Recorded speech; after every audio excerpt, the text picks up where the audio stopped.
Hola, ¿qué tal? ¿Cómo estás? Dios te bendiga en esta preciosa hora.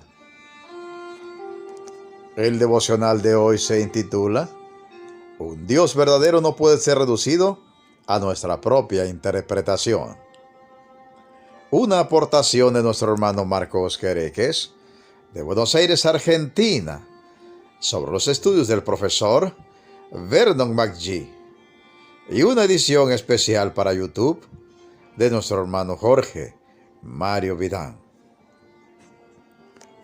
Amigo oyente, en la sección que va de los versículos 18 al 23 de Romanos capítulo 1, usted puede leer lo siguiente. Contra toda impiedad e injusticia de los hombres que detienen con injusticia la verdad, porque lo que de Dios se conoce les es manifiesto, pues Dios se lo manifestó. Porque las cosas invisibles de Él, su eterno poder y deidad, se hacen claramente visibles desde la creación del mundo, siendo entendidas por medio de las cosas hechas, de modo que no tienen excusa. Pues habiendo conocido a Dios, no le glorificaron como a Dios, ni le dieron gracias, sino que se envanecieron en sus razonamientos, y su necio corazón fue entenebrecido. Profesando ser sabios se hicieron necios, y cambiaron la gloria del Dios incorruptible en semejanza de imagen de hombre corruptible, de aves, de cuadrúpedos y de reptiles. El diccionario bíblico Enduring Word comenta en relación a la frase que detienen con injusticia la verdad, que la humanidad procura detener la verdad de Dios. Cada verdad revelada por Dios ha sido combatida, ignorada y ocultada deliberadamente por el hombre, en un intento inútil en negar su propia responsabilidad ante el Creador. Luego Pablo prosigue y dice, porque las cosas invisibles de Él se hacen claramente visibles a través de la creación. Dios nos muestra claramente su eterno poder y deidad. Estos atributos de Dios se hacen evidentes a través de lo creado, o como menciona Pablo aquí, por medio de las cosas hechas. Esta evidencia de un Dios creador, revelando su poder y deidad al hombre a través de su creación, excusa de todo al hombre acerca de su conocimiento de Dios, porque el hombre puede argumentar que no puede creer en un Dios que no puede ver con sus propios ojos físicos, pero lo que el hombre no puede negar es que los que sus ojos físicos sí pueden ver claramente son los atributos y poder de Dios revelados en la creación.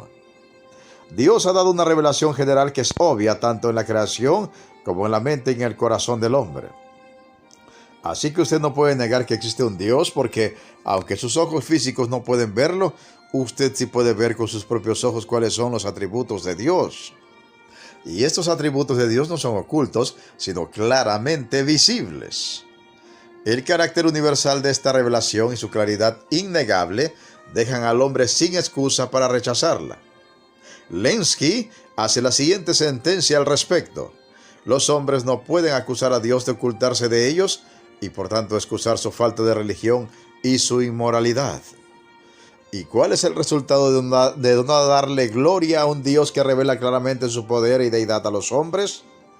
El resultado es, pues habiendo conocido a Dios, no le glorificaron como a Dios.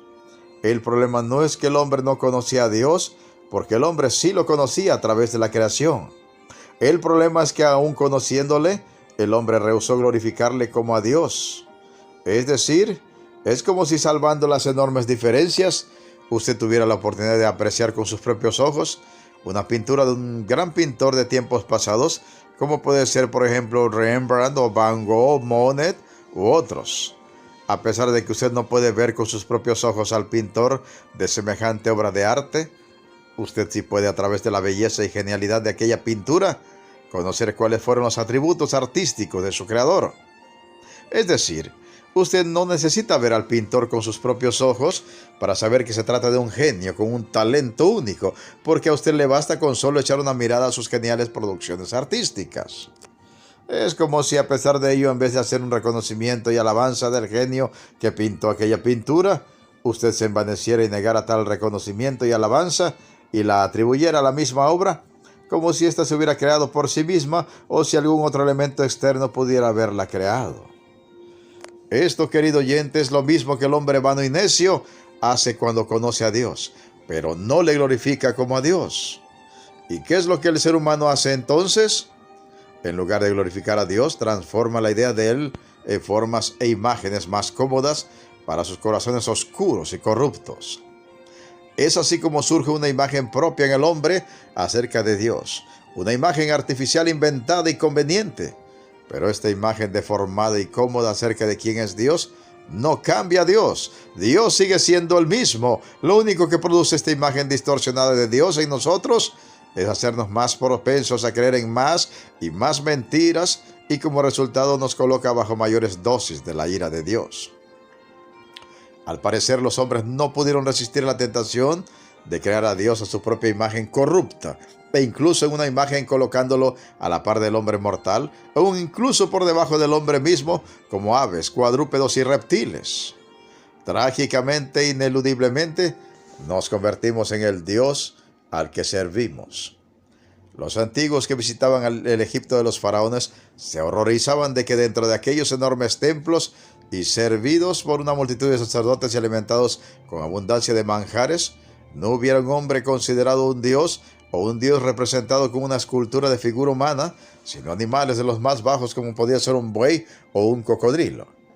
Más allá de lo patético de esta imagen del pasado, ¿acaso los hombres y mujeres del siglo XXI somos más sabios que aquellos antiguos egipcios? ¿Y acaso no adoramos y rendimos culto a personas y cosas de las más viles y despreciables, convirtiéndolas en un Dios para nosotros mismos?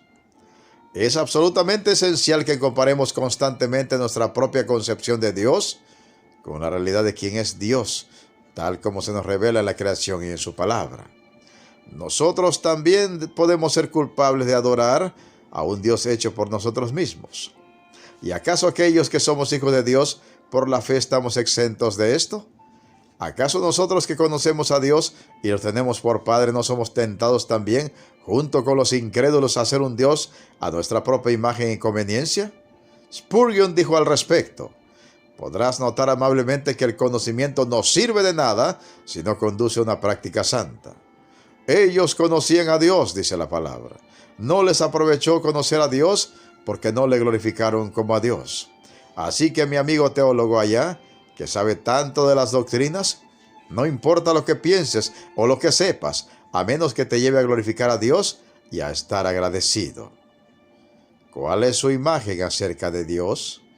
¿Es una imagen real tal cual Él se nos revela en su palabra y en su creación?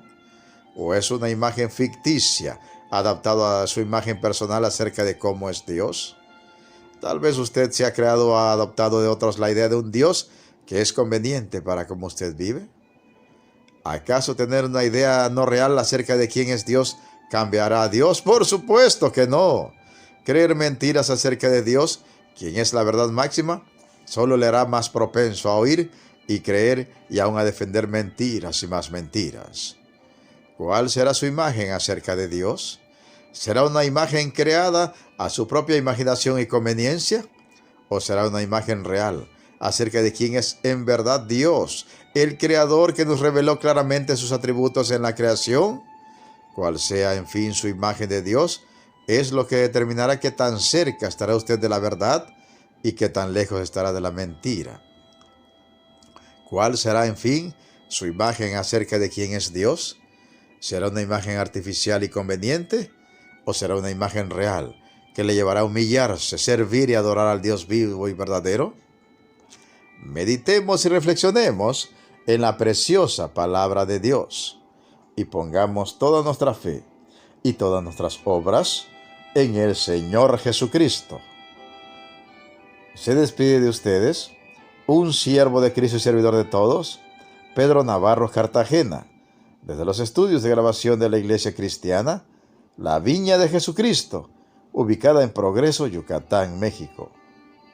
¿Y sabes qué? La mejor noticia: Cristo viene pronto. Preparémonos para volver a casa. Amén, amén y amén.